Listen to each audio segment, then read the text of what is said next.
Hello, everybody. I'm Brandon Battick, and this is Disturbing the Priest. I'm joined here by a really awesome panel where we're going to discuss our favorite underrated albums from very popular bands. Now, to go around the table here, we're starting with Matt Anderson from Vexum. Really awesome for you to join the panel here. Thanks for Carcass having me on. John of the Metal Roundtable. Scott Waters, also from the Metal Roundtable, and No Life Till Metal.com, as well as comedian Chris Post. What's going on, guys? Hey, Yep. thanks for Good to having be us. here. Awesome. So I'll kick us off. We'll just like go around. We're just going to do one pick at a time here. So this is, an album I really do love. And when it comes to Sabbath, there's so many picks. All right. I feel like Born Again, you either love it or you hate it, but it's always in the discussion. I feel like the Tony Martin stuff was very underrated. And there was a box set that just came out. Everyone's talking about the box set. But there's this one record that I feel like not a lot of people talk about. And I'm talking about Dehumanizer by Black Sabbath. Third Dio era Sabbath record, came out after Tear. This thing fucking rips. I feel like people don't talk about this record. Dio back in Sabbath. I feel like this is the most like classic Black Sabbath era like Dio appearance. Like it feels like Dio's version of Master of Reality almost. The track list here is just fucking awesome. Like Computer I is God, amazing. Yeah. for example, After All the Dead, TV Crimes, which was a single and got a music video. Buried Alive, which is just one of the heaviest fucking riffs from Tony Iommi. I love this record. It was just repressed for the first time a few years back, and I'm so glad it was. I wish more people talked about this record. I think it's one of the best. If this came out after Mob Rules, you know, I don't know. I feel like it would get a lot more love because I feel like there's a lot of tracks on this record that, in my opinion, are better than tracks off those first two Black Sabbath Dio era records. So, I think that if yeah. Dio would have stayed with it and that would have been the one after Mob Rules, he might have wrote out the rest of his career with Sabbath. But there was just so much turmoil and so much opportunity at the time. But man, I love that record. And I knowing you the way I do, I just left it in the bin because I figured that's got to be one you're going to pull. So I was right. I knew Funny, someone would pull like maybe Born Again or something. So I don't funny know. story too.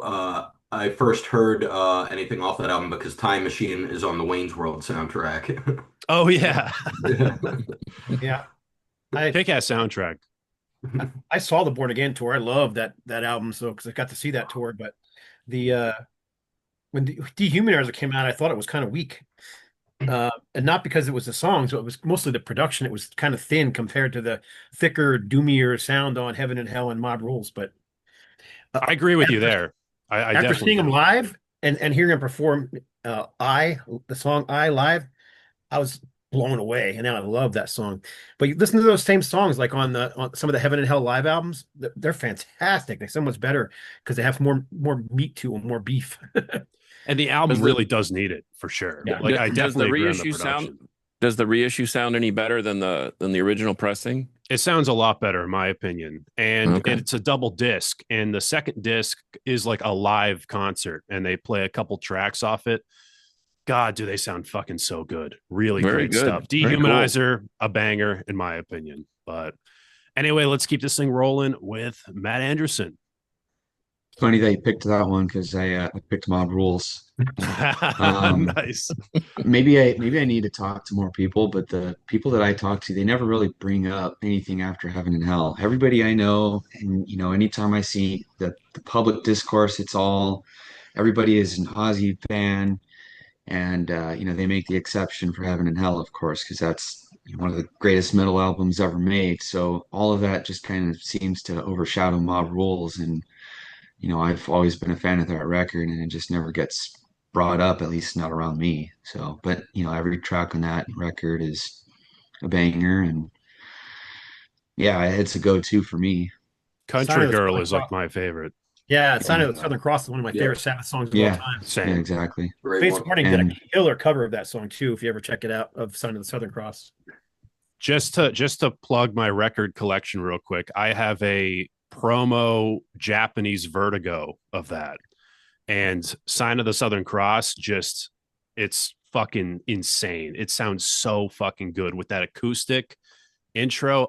One of like the most underrated Sabbath songs for sure. I agree. Yeah, yeah, awesome. All right, Carcass John. Well, I've got a controversial pick, and I'm just going to go ahead and get it out of the way. Exodus, There Will Be Blood. People, I don't know why people hate this record so bad. I don't. In fact, I think Bonded by Blood, it suffers by just egregious production. And are the songs great? They're fantastic. But this has great production. I don't mind Rob Dukes in this case.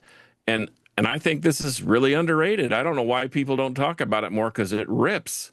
And it sounds great. And especially and I brag, I'm having to brag a little bit. I got very fortunate that I was able to trade in a pile of vintage stereo gear for a real, like a beyond imaginable great modern system.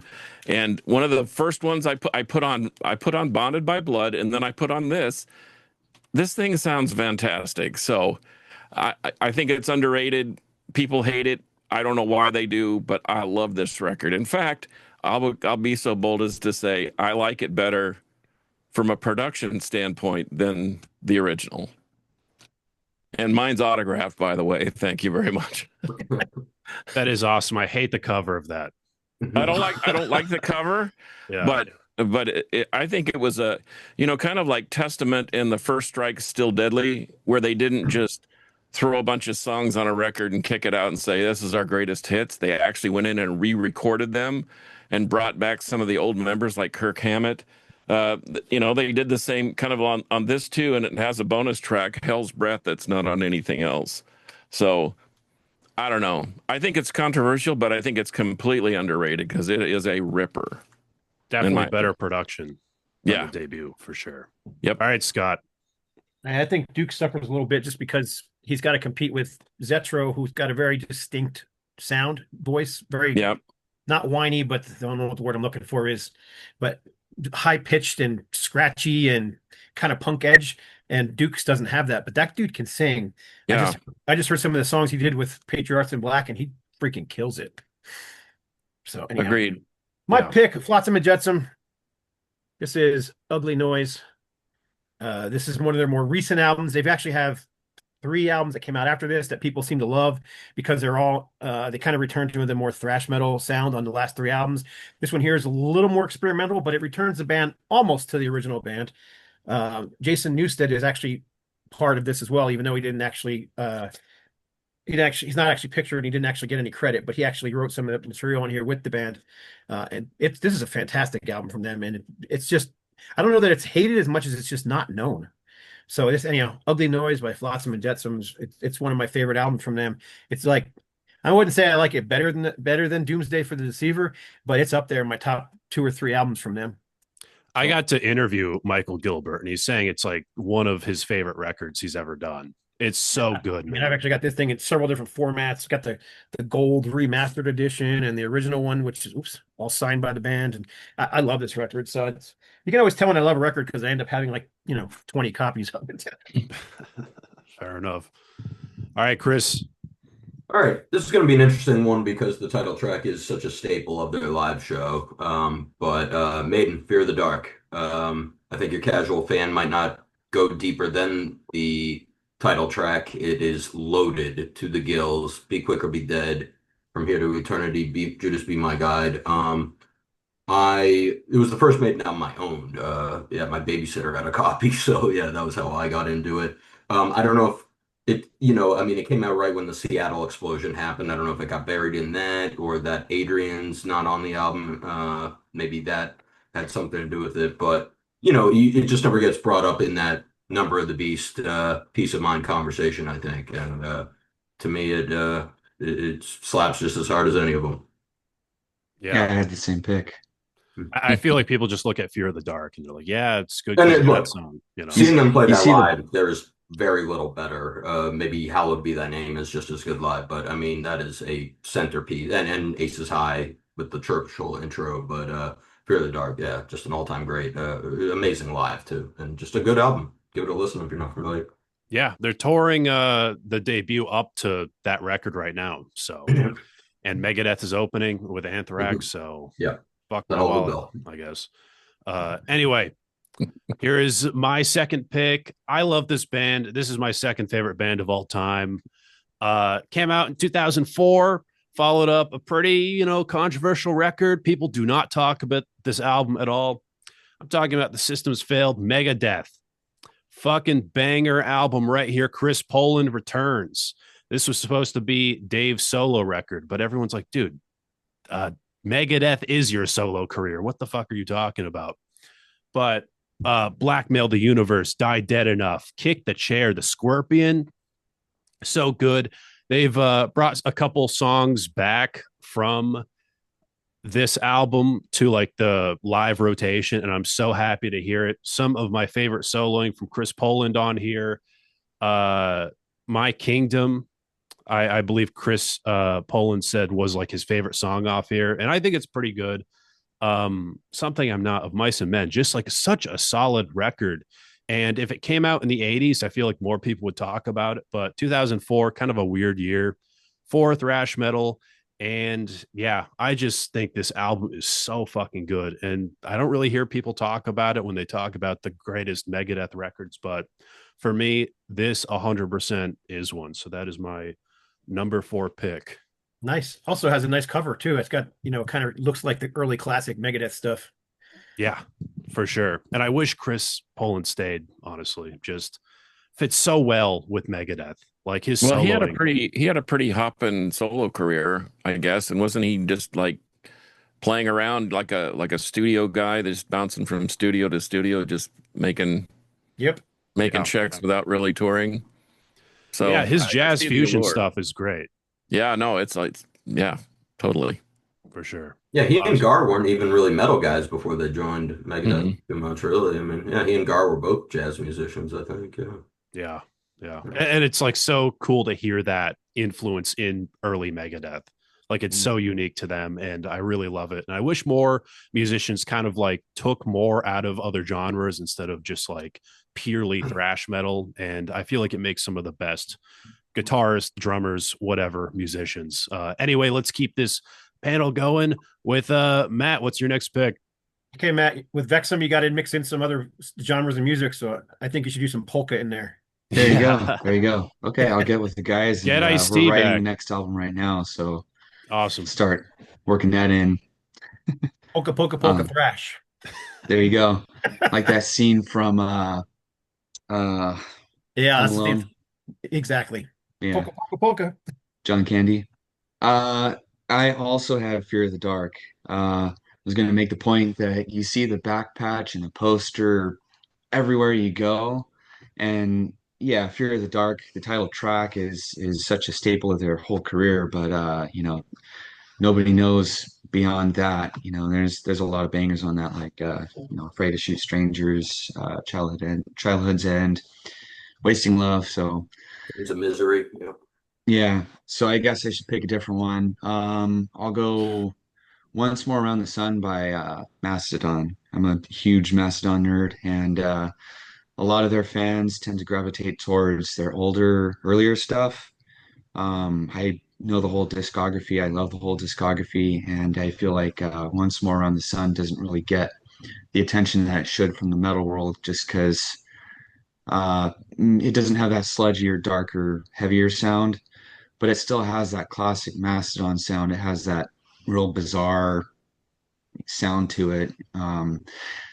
In a way, it reminds me a lot of Crack the Sky. It's almost, to me, I don't know if this might be a hot take, but it's kind of like a continuation of Crack the Sky for me. So it doesn't really get the accolades that it should, aside from the bigger hits like Motherload and High Road. which were all songs that helped me get into Mastodon. But a lot of the older guard who can't listen past like Leviathan or Blood Mountain, I think they're missing out with Once More. Awesome. Great Guess I record. have homework to do because I'm one of those old guard that can't get past Master or Leviathan. But anyway, I totally get it. They definitely change over time, but there's some pretty slamming tunes on that one. Ember City, Asleep in the Deep, just yeah, I that's it's always on repeat, that album. And some of their best vocal work, some of their best some of Brand's best drums. And then of course R.I.P. Brent. That was a huge loss for the metal world. Yeah. amen. Well, um, I love these shows, and Scott can attest to this because we do it to each other on the Metal Roundtable all the time, where we bring up a band that nobody's heard of, or that we stopped listening to, but because of the discussion, we write it down and we go back and readdress it. So I'll do that. I'll get past Leviathan somehow and investigate. But speaking, and I had Power Slave by Iron Maiden, and I had Endgame by Megadeth. But since we've already talked about Megadeth and Endgame, I'll do something else. And speaking of changing your sound and having some quirky influences, how about Death Angel Act 3? I never hear anybody talk about this, and now they're actually touring with I think Violence and somebody else, but they're playing the Act 3 all the way through to start to finish, which is pretty cool. They're actually going to come here to Dallas. I know they're doing just certain cities or whatever, but I never hear anybody really talk about this. I think it is a quirky record. It doesn't have the savage violence and speed that the first album did, but I think it's intricate. The songs are well written. It's got some cool effects. It blends the whole record. You almost have to listen to it start to finish. There's not like a hooky song that you'll hear on the radio. You have to just sort of listen to the whole record. So Death Angel Act 3 is my second pick. Right on. Awesome. Cool. I love that album. That's one of my favorite Death Angel albums. Same. And they're touring with Misfire, I believe, is the other Oh, band. that's right. Misfire, Violence, and somebody else. Yeah. I'm next, right? Yep. Yep. All right, I'm gonna go with one that everybody seems to freaking hate. Don't give a crap. I love them, but this is Sacred Reich's Heal album. I don't know why people dislike this album. I guess it's like the Act 3. It's not exactly like the first two albums, but it's freaking heavy as a loaded freight train moving full speed down the tracks. It's just really, really good album. I was just listening to it before we did the show because I was listening to some of these albums I hadn't spun in a while, and I was like, man, this is a great album, but not a song on here I don't like. Even the silly punk bonus track, the Beef Bologna track is a lot of fun on here. So again, usually if I like an album, I have multiple copies, and I think I have 3 copies on CD and 2 on vinyl, and yeah. So Sacred Reich, that's my pick, right along there with the Death Angel. I get why people don't like it because it's a little different, but I just think it's very well done. Awesome. Good stuff. All right, Chris. Again, I think everyone knows the album, but it always gets left out of the conversation because it didn't do probably the sales or have a viable hit single on it. But I will go Pantera, Great Southern Trendkill. I feel like, it's rather unorthodox compared to Cowboys and Vulgar and Far Beyond Driven. Drag the Waters is the heaviest song Yeah. Pantera ever wrote, maybe. Yeah. Mhm. But they also slow it down, obviously. I mean, whether that has anything to do with Phil's, extracurricular activities, I don't know. This is definitely the soundtrack of an album, of a band, split it. It's not the most harmonious backstory if you know your Pantera research, but so many great songs. War Nerve is great. Floods, that ending guitar solo. I mean, that still sends chills up my spine, especially posthumously with Diamond Benny. But yeah, the Suicide Notes 1 and 2 tens. It's a really hell of a good album, and I just feel like it gets left out of the conversation when the obvious Pantera stuff comes up. Great pick, man. Awesome. Awesome stuff. Now, This is a band I really love. And this album I was getting into when I was like kind of starting to like smoke weed. So it really changed my life. I wanted to like be a little diverse with my picks here. Everyone talks about the famous like album of it where it's one song and it's really everyone talks about, but I think the Sciences is one of their best records, and I think it's better than like maybe most their stuff, maybe their best thing. It's like um so good, man. To get a studio version of Sonic Titan is amazing. Oh my god, the bass lines on Giza Butler are some of the best in this band ever. The tone is amazing. I love the like cryptic lyrics as well, which just adds such a cool atmosphere to this record. Marijuana Knots theme is one of the best song titles ever, with the bong rip that brings you into the song. But the riffage on here is just insane. This honestly might be my favorite Sleep record, and that might be a little controversial, but I just love this thing. And yeah, just such an awesome cover too, with the nug in space. But yeah, God, do I wish like they were still touring and I can hear more of this live. But I, the I when I botanist, when I heard so when I good. heard that, Brandon, I thought, where has this band been all along? Right. Yeah. And in fact, like Scott, I have multiple versions of albums I like, and I've got the tour version, the red version, the purple version, the sativa version, the regular black version, the CD, the sparkle tape. I mean, I just love having access to it in any format, and that record is just absolutely, it's ethereal, but it's punishing at the same time. I don't know how to describe it. Yeah. It's like a mix between like Sleep's Holy Mountain and like Dope Smoker. It really does feel that way, where you have like that heaviness, that like riffage of Dope Smoker, but also like the more song based structure of Sleep's Holy Mountain. I don't know. It just feels like a mix between those two records. Yeah, just really fucking great, man. I love the Sciences. I guess if Really, you're going to really go out on great. your shield and not do any more Sleep records, that would be the way to do it, because that thing is just absolutely crushing. Yeah, Dig it. awesome stuff. All right, Matt, if you want to give us Yeah. your third pick. Um, might be a controversial one, but Seasons in the Abyss never really gets brought up the same way the earlier records do. My Everybody wants to favorite talk about, Slayer. Same yeah, favorite Slayer. yeah, I would put that in. I would put that in my top three. I mean, like everybody else, I'm gonna gravitate towards Rain and Blood, but Seasons just doesn't get brought up the same way the others do. And I mean, every single song on that record is every bit a Slayer record as the other ones. And it's got my all-time favorite Slayer song, which is Dead Skin Mask. So yeah, it's Making kind of a not the. comeback with that Netflix thing for Ed Gein. Oh yeah, yeah. I watched the show. It was interesting. It was all right, but I don't think there's much truth behind that show. So The title Agreed. track is fucking awesome too. Like yes, that music yeah, video too is so fucking kick ass. yeah. Filmed at the Giza Plateau, was it? I'm not sure. Basically, it wasn't just like a Hollywood set. It was filmed on site, which is pretty cool. Yeah. But yeah, that album, I love it. It's always been one of my top three Slayer records. Awesome. All right, John.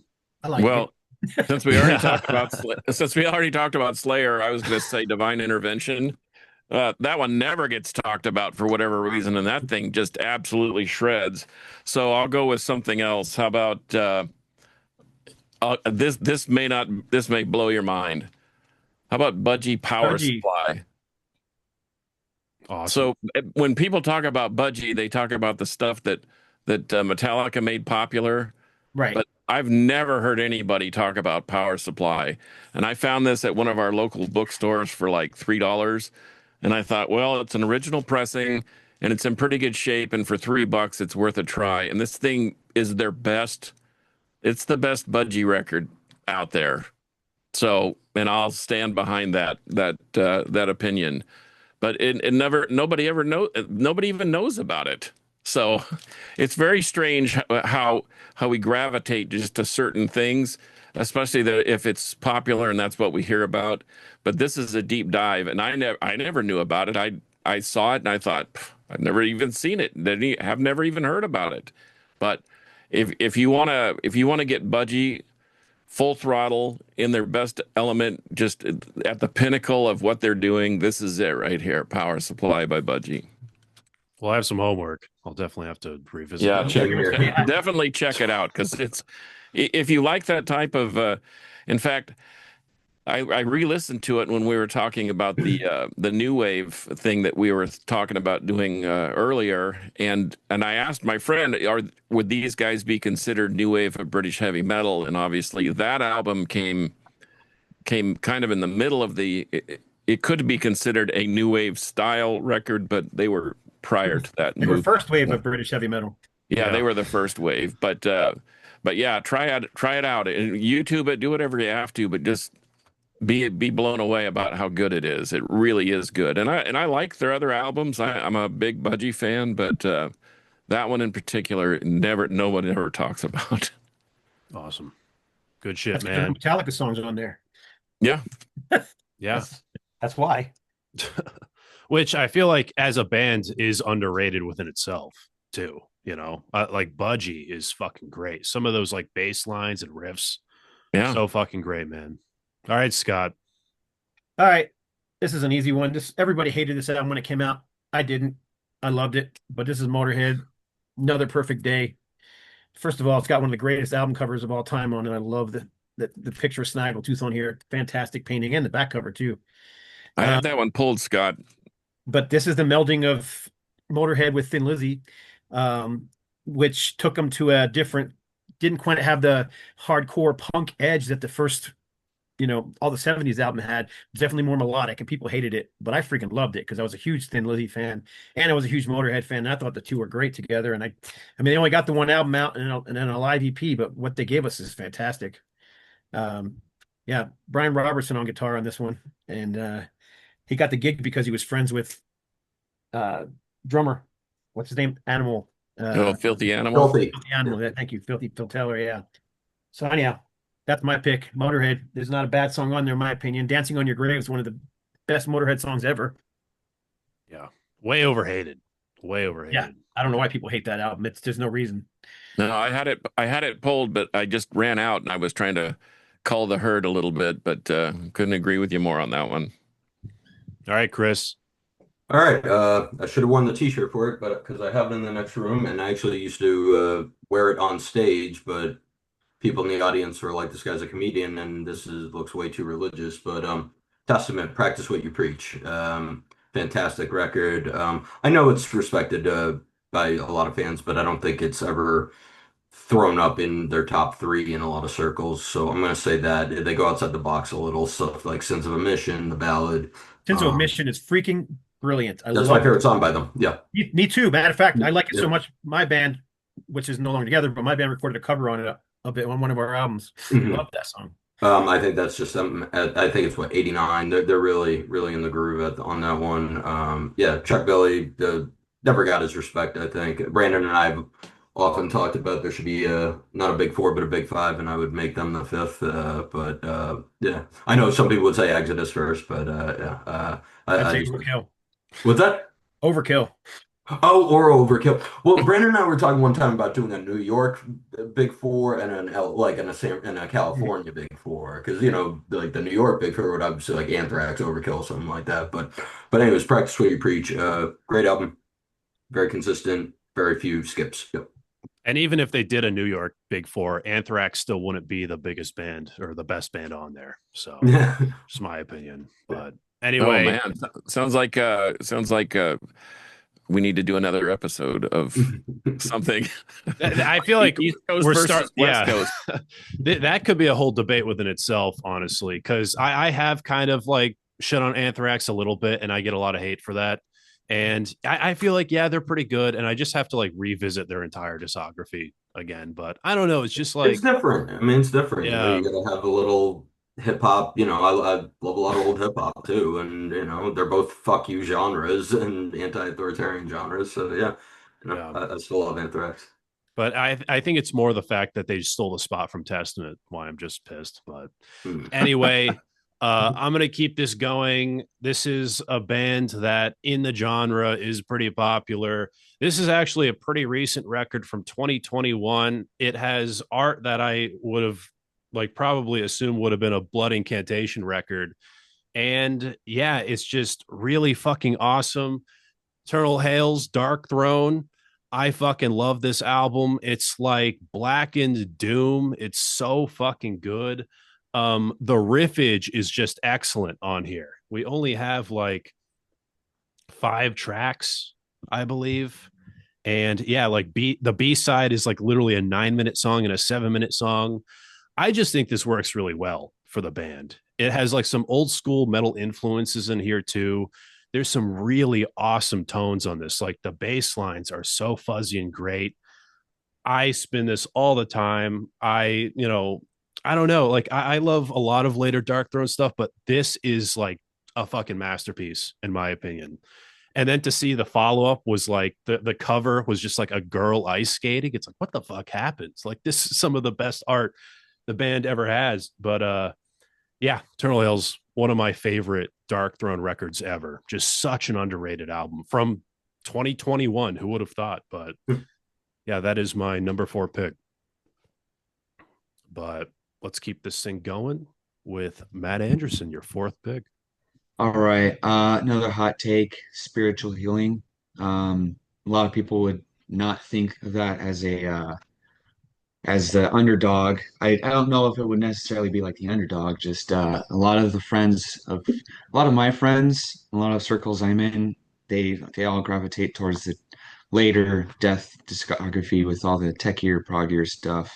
I've always been a fan of the first 3 records, and to me, Spiritual is just like the defining record for them.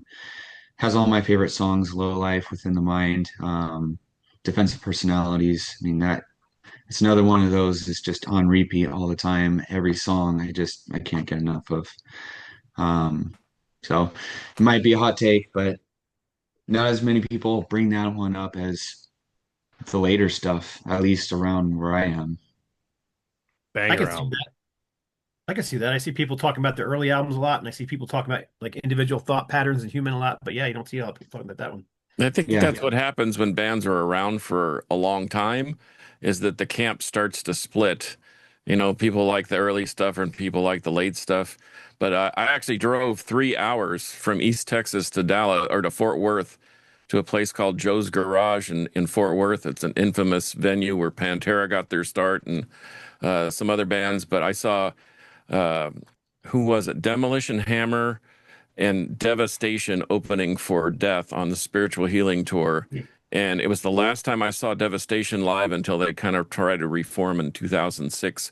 But it was those songs live are just really impressive. I mean, you don't get an appreciation for the record sometimes until you hear it live. I know Destruction is kind of like that. Their early stuff was so muddled and the production was so bad that you don't have appreciation for those great songs like Infernal Overkill and so forth. But then you hear them live and you're just blown away. But yeah, Spiritual Healing that's a great pick. It's an awesome one. Cool. yeah, Awesome. that album had a big influence on my band. For a while, that was like 90% of what we listened to, and that was also where Chuck shifted away from the lyrical topics of demons from hell and gore and all that, and started looking at like social issues and personal beef and stuff like that, and that also kind of played into what we do. So, Yeah. Yeah. And Awesome. religion too. He started getting into religion, which was hmm a little bit yeah, weird for that genre at the time. yeah. Cool. Well, Carcass John, if you want to kick it away with your Well, 4 pick.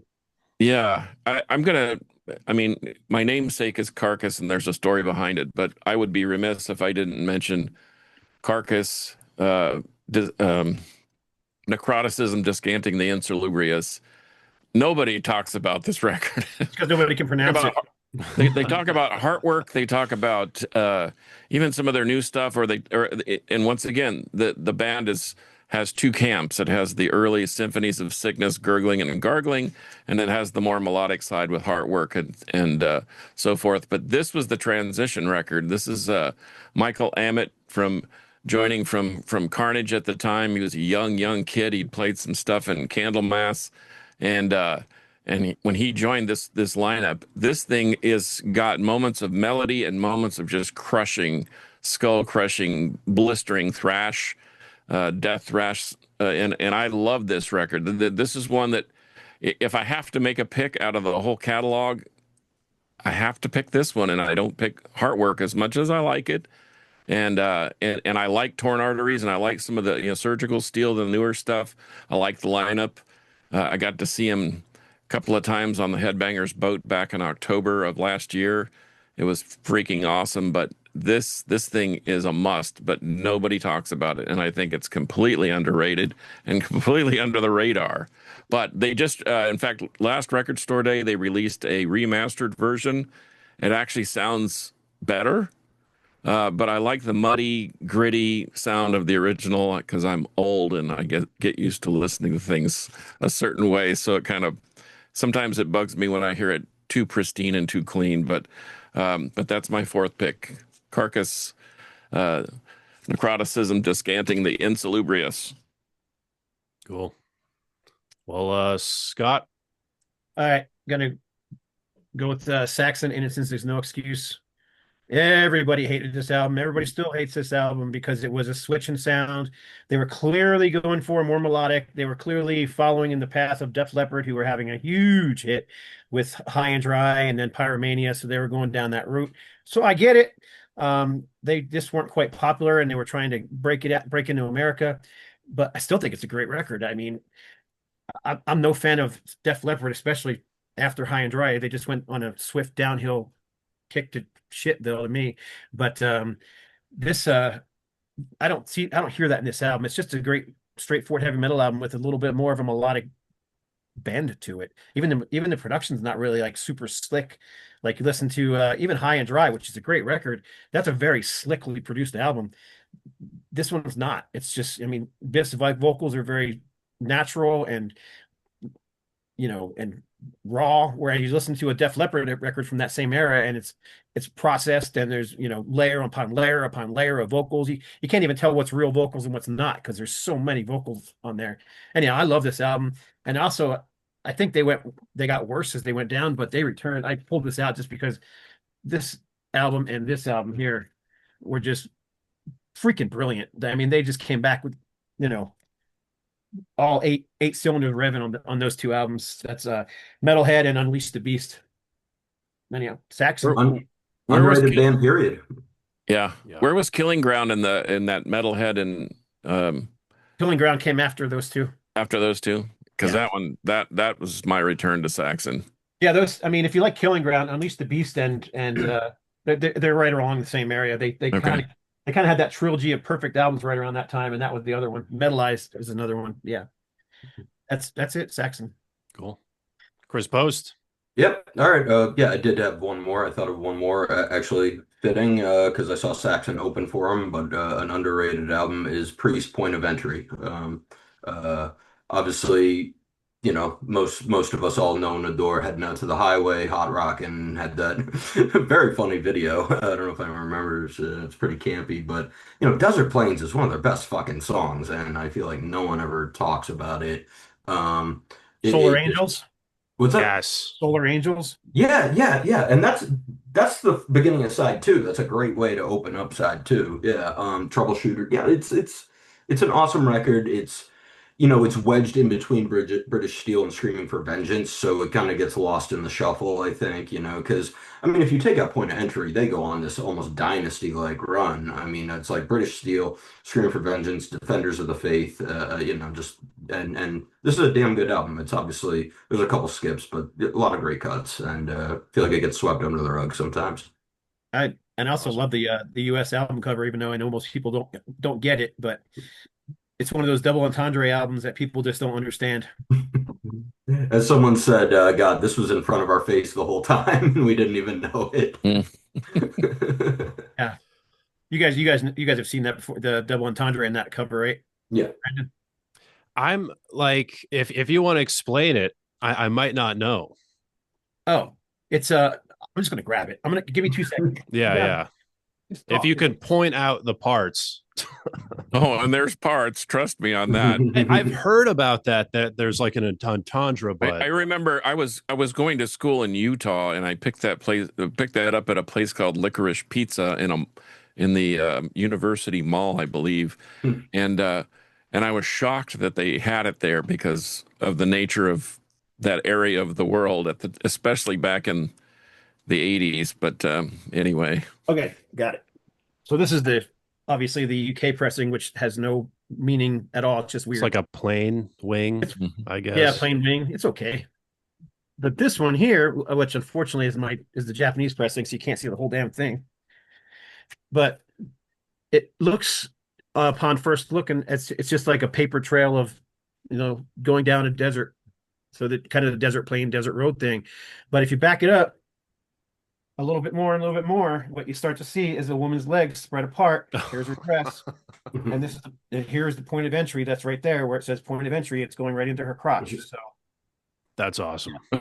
you got to back it up, but that's what it is. It's a woman's crotch. It literally was right in your face the whole It's time. it's basically one of them rock and roll crotch shots, like except balls to the wall or Rolling Stone sticky fingers. That's basically what you got going on here, and most people don't even know it. Yeah, because I've heard about that, and I have like two copies, and I'm like, maybe it's like just the whole point is it's supposed to be a highway, but it's not actually.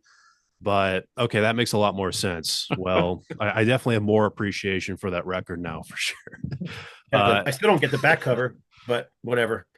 Yeah, that is very artsy of them.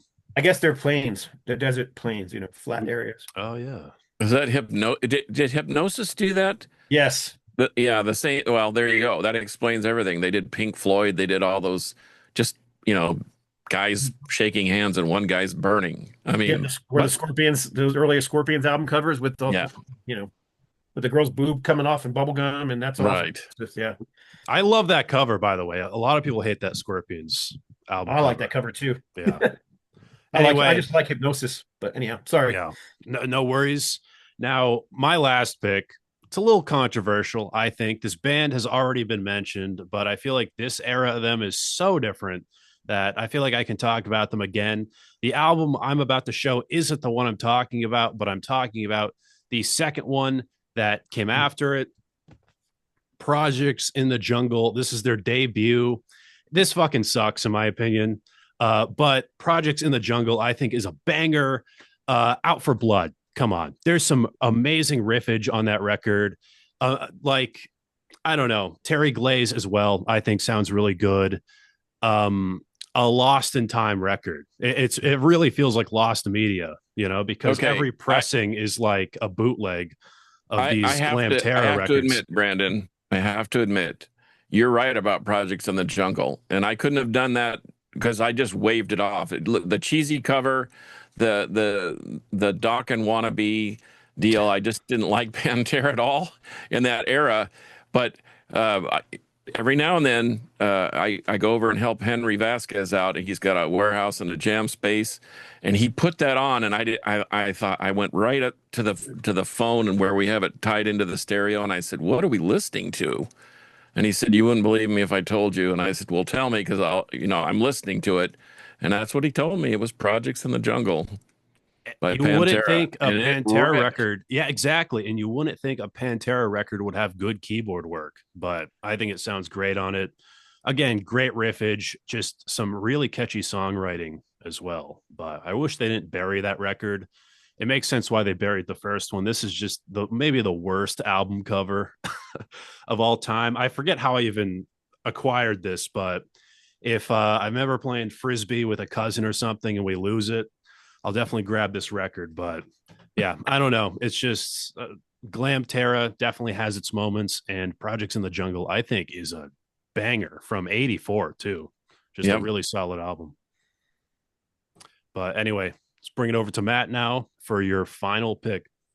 All right, another band that was previously mentioned, Megadeth with Euthanasia, gets overshadowed by Countdown, of course, and by the previous four.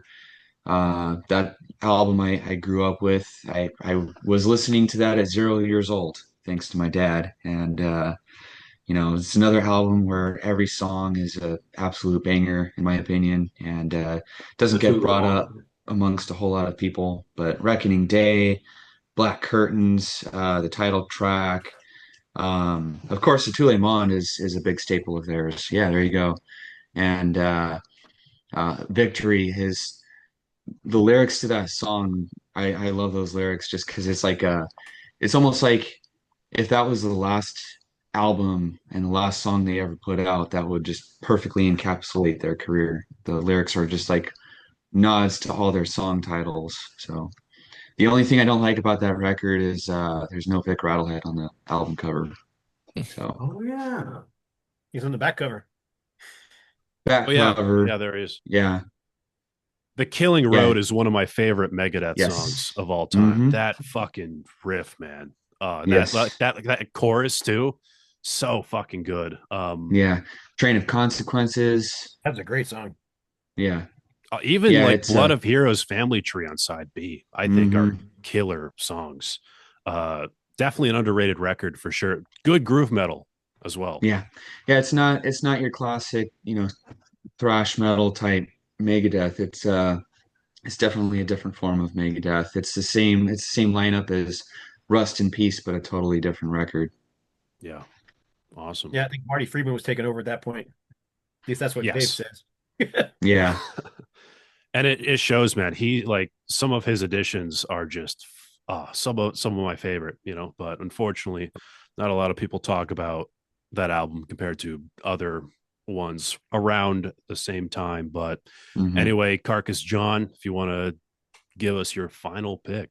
Well, my final pick out of it, and I still got a stack here in case we want to just keep going. But when I see Creator, what do you think? Go ahead, anybody. Underrated in general? Well, no, I think of an album title. No. If I say Creator, you say, most people say Pleasure to Kill. Pleasure to Kill. First one that came to me was Violent Revolution, but I know that's not Yeah. what people are gonna. Yeah, Okay. Yeah, I don't Extreme want. Aggression, whatever. This thing just disappears in their catalog. Terrible Certainty. And if you haven't heard it, and if you haven't heard it in a while, you need to readdress it because, like Scott, I pull all these records out and I thought, you know what, I'm going to play that and see what it sounds like, and if it still holds up. And man, this thing is blistering, but it has weird syncopated rhythms and beats. It has thrashy moments that slow down. It's almost like you got a 16-year-old kid learning how to drive a car and he drives really fast and gets comfortable and then he gets scared going into the corner and he taps the brakes. That's kind of how this feels. But Terrible Certainty I never really gets talked about, and I actually saw them on this tour. This is Mila, Ventor, Rob, and Tritzi, another a guy that hasn't been in the band in a long time, but this thing, I mean, the drumming alone, I think Ventor is one of the most underrated European drummers in metal. And but if you haven't heard this thing in a while, drop it on the turntable or grab the CD or whatever and check it out. But Storming with Menace, Terrible Certainty, As the World Burns, Toxic Trace. They even had a video for that on MTV back when MTV actually had music. And I used to just love it when they did the Headbangers Ball, and usually they would start with one of those that track, that Toxic Trace track, that was basically shot at a place called Power Tools in Houston. They were on tour with Soothsayer from Canada and a couple local bands, but anyway, this was back before they spoke really great English, and Mila and I had a broken German conversation, and he signed a couple of my things. But so, Creator, Terrible Certainty, check it out. Very underrated, but just an amazing record. oddly enough, my next one was going to be Creator 2. So I'll show it real quick, but I'll move on to something else. But this is Hordes of Chaos, and I don't think anybody's given this one the time of day. No, It's very different because it was basically recorded live in the studio. correct. So it's very raw. It's very heavy, very fast. It has a lot of similarities to the early stuff, but nobody seems to. I mean, people just gloss this one over. The title track is freaking brilliant. They played it on their last tour, and I was just like in heaven listening to that song. And they were playing with Testament, and I love Testament, but they blew Testament away. They were just so freaking good, Creator were. But anyhow, that I'm Yeah, gonna go with the, I saw them open for Merciful Fate, and they were touring Hey Du Borealis, and I thought there was like a lot of great cuts on that record as well. But yeah, yeah. like they're just such a good live band, really solid I stuff. agree. They're great. Yep. Melee just commands the stage. I've seen him in a large auditorium with a huge stage, and I saw him in a small club, and it didn't matter. Both when he was in a small club, man, I thought that place was going to be tore apart, man. He was just like, I want you all to tear this fucking place apart. And I was like, oh my gosh, man, these people are going to destroy this place. It was pretty awesome. But anyhow, I'll move on. But I'm going to go with Hyrax, the New Age of Terror. Everybody only talks about the first two albums from them, the stuff they did back on Metal Blade, and this album here. First of all, they got a fantastic lineup. This was their basically return to. Yeah, this is their first full-length album in like decades. But they brought on Glenn Rogers, formerly of Steel Vengeance, Deliverance, a bunch of other different bands he's been in. But he wrote this almost entire album, and I just think it's fantastic. But basically got an all-star lineup here.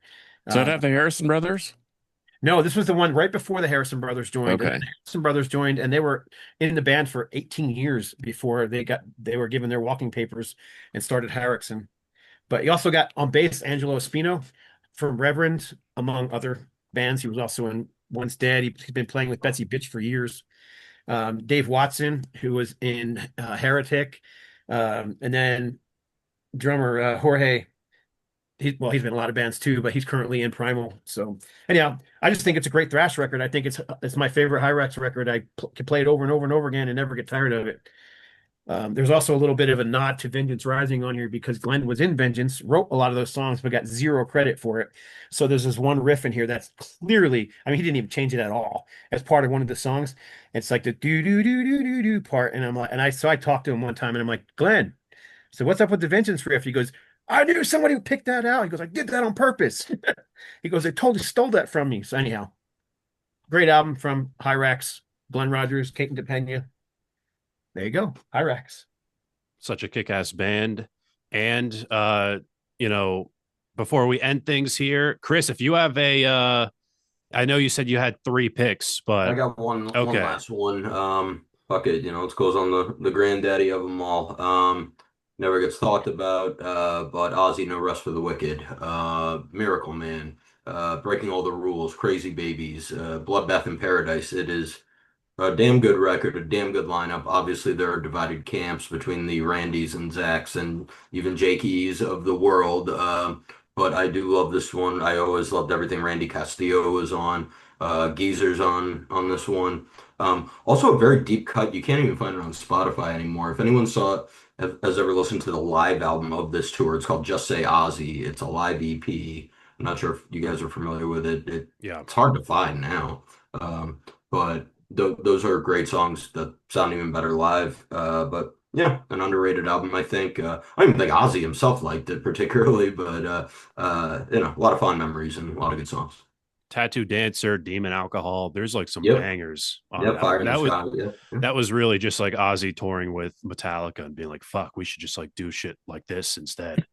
He pretty much said they buried him on the Ultimate Sin tour when they were touring Puppets. I mean, yeah. Which, he also famously said about that tour, he's like, I wish Sabbath went in this direction, just faster, thrashier. Mhm. But, we did not get that. And hey, this was a lot of fun. Thank you guys all for joining me. Check them all out. I'll have all the links to channels, podcast, comedy dates, whatever in the description. If anyone wants to just shout out any, I just thought of right now, Creatures of the Night. I thought someone was going to say anything from Kiss because I feel like they have a couple underrated ones, but Creatures of the Night I think is I agree. banger. I'll do a separate episode I'll do a separate episode on the no face paint years. Shit. Yeah. You really could. And the only reason I didn't pick it was because you said metal, and I didn't want people arguing over that's not metal, that's rock. Yeah. That's like what's tricky. We've had this debate too on the Metal Roundtable with Aerosmith and a lot of classic stuff, but I think it's just like it really just is like when people got into the genre where it was at that point. But But I can anyway, tell you right now, at 1974, 75, 76, 77, when I'm just about to get my driver's license and I'm listening to Deep Purple, Machine Head, and the like, my parents thought that was heavy metal. You can better believe it. So, That's what you I know, called it back in the 70s. I mean, I'm not that much far behind you, so yeah, I mean the genre has evolved, but no, that was all foundational stuff. I mean, and Black Sabbath was right there from the get-go. That was the second and the third record I ever bought when I was 13 years old was Paranoid, and then the self-titled. So you absolutely. can argue about is it rock or is it metal, but yeah, I wish Black Sabbath had taken a faster approach too, like the Paranoid. That had some real rippers on it, but that's why I didn't pull Never Say Die, which I or really like. yeah, But or like an evolution of Sabotage, you know, like Symptom of the Universe, whole like in the yeah, sky, like Hole in the stuff Sky. like that. Yeah. Um, so I would have loved to see them go in that direction, but I don't know. I feel like the stuff they put out after that has been really good. Tony Martin, I think, was a great addition to the band as well. But anyway, let's wrap this thing up. Again, thank you guys for being on the podcast. Go check them out in the description below. They have their own channels, you know, comedy dates, podcasts, bands, all that. I'm Brandon Battick, and this has been Disturbing the Priest.